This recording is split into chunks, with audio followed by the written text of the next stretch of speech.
Ես տեսել եմ ինչպես են բրենդները ստում, մարդիկ լռում, իսկ ճշմարտությունը խեղդվում աղմուկի մեջ։ Էմմա Սարգսյանը բարձրաձայնում է մի իրականություն, որից շատերը գուցե տեղյակ են, բայց քչերն են պատրաստ խոսել։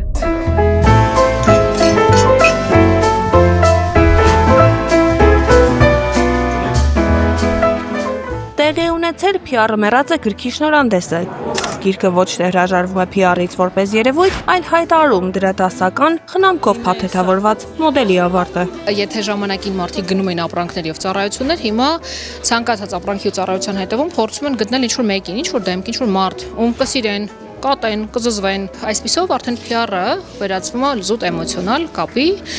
ոչ միայն ապրանքների եւ ծառայություն վաճառելու, այլ էմոցիոնալ կապի հաճախորդի հետ։ Դրա համար PR-ը որպես այդպիսին տեխնիկապես մեռնում է եւ ի հայտ է գալիս նոր մոտեցում, անձի բրենդավորում, որը ցավոք սրտի Հայաստանում եւ ընդհանրապես ամբողջ աշխարհում ընկալվում է որպես շատ հարուստների համար ինչ-որ բան, քաղաքական գործիչների համար հատուկ ինչ-որ ծառայություն, հա։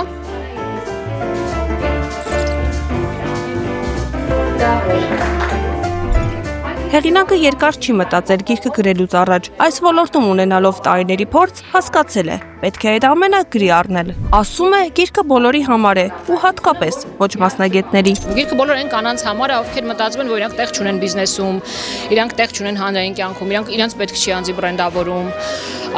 Գիրքը բոլոր երիտասարդների համար է, ովքեր դեռ մտածում են, որ իրանք բավականաչափ խելացի չեն, դեռ ինքնահաստատված չեն,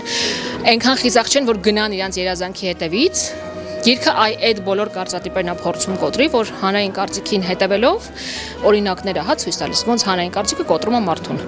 Եվ ցույց է տալիս ոչ թե այն, որ հանրային կարծիքին չպետք է հետևել, այլ ոնց մենք ձևավորենք հենց այդ հանրային կարծիքը։ 35 տարի Վաշինգտոնում, Լոնդոնում, Կալիֆոռնիայում քաղաքական խորհրդատու աշխատած Դոնալդ Վիլսոն Բուշը կարծում է, այս գիրքը միջնորդ է ընթերցողի եւ Էմմայի միջև, բայց այն նաեւ հեղինակի կյանքի զարգացման եւ նրա մարմնավորած կյանքի գործընթացն է։ Bravo again. Կրկին բրավո Էմմային, որովհետև գրել գիրքը, հետո ապրել դրա բովանդակությանը համարժեք վայել է միայն խիզախներին։ Դա ռիսկային է, որովհետև չես կարող երկերեսանություն անել ու չառաջնորդվել քո իսկ գրքի բովանդակությանը համարժեք։ Ես հիանում եմ Էմմայի նվիրվածությամբ եւ նրա ստեղծած գրքով, իսկ նոր սերունդը պետք է ականջներին օղանի, որ կարող ես ունենալ YouTube-յան տեսանյութ, Instagram-յան գրառում, կարող ես կարճ ունենալ TikTok-ում ուղիղ միացումներ անել, բայց երբ դա ունենում է զրո դիտում, այն գոյություն չունի, իսկ գիրքը մարդիկ կարող են տանել զբոսայգի, կարդալ այն տող առ տող, բառ առ բառ եւ ոգեշնչվել։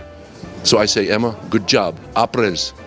Կուրիկ։ The Business Caring Formula գրքի հեղինակ Նյու Յորքի համալսարանի պրոֆեսոր Էմմա Առաքելյանը վստահ է, PR-ը մեռած է գրքի մասին դեռ շատ կխոսեն։ Սկսենք դրանով։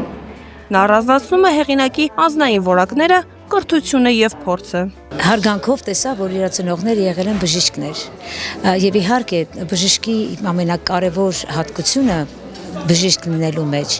այն է, որ իրենք օգնում են բոլորին, այսինքն բացառություն չկա, չեն ասում այս ազգի հիվանդ է, այսինչ սեռի հիվանդ է, այսինչ վատ բնավորությամբ հիվանդ է, բժիշկը բուժում է բոլորին։ Ինձ շատ տպավորվեց այդ փոքր հանգամանքը, որ ինքը իր մեջ այդ բանը ունի, այսինքն PR-ը համաշխարհային PR անելու համար դու նման բացառություններ չես կարողանալ, այսինքն պիտի օգնես բոլորին, որտեղ ամեն մեկը ինչ որ դեր ուզում է կատարել եւ բոլորին պիտի աջակցես։ Գիրքը կոմերցիոն նպատակ չունի, այն արժեքների մասին է եւ բովանդակությամբ եւ նպատակով։ Վաճառքից ստացած ամբողջ հասույթը տրամադրվելու է հայ զինվորի եւ ընտանիքի բարեկամներ հիմնադրամին։